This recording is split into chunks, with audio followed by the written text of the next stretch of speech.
So itu 3 cadangan saya yang utama, dan saya suka untuk tambah satu lagi sekiranya anda ada bajet, okay, boleh tambah polyphenol blend. Polyphenol blend ni bagus di kat mana? Dia anti radang yang sangat tinggi, dia cepat untuk turunkan kesakitan, tapi harga dia tinggi sikit lah. Saya bagi tahu terus terang, harga dia tinggi sikit, sebab dia memang sangat kualiti. Sebab bahan dia pun daripada Georgia, dan memang tak ada sumber tu dekat Malaysia.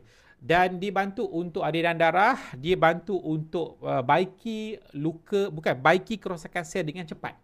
Dibaiki ke tahap dalam DNA tu dia akan baiki, dan dia bantu untuk turunkan radikal bebas. Dalam tubuh kita ada radikal bebas tau. Radikal bebas ni dia benda yang bila tubuh kita bergerak dia akan hasilkan benda tu lah. Macam kereta, asap kereta lah lebih kurang kan. Dan dia akan melambatkan proses recovery kita. So polyphenol tu dia akan bantu untuk turunkan radikal bebas. Okey, dah banyaklah untuk isu oksidasi tulang. Bagus sangat. Okey.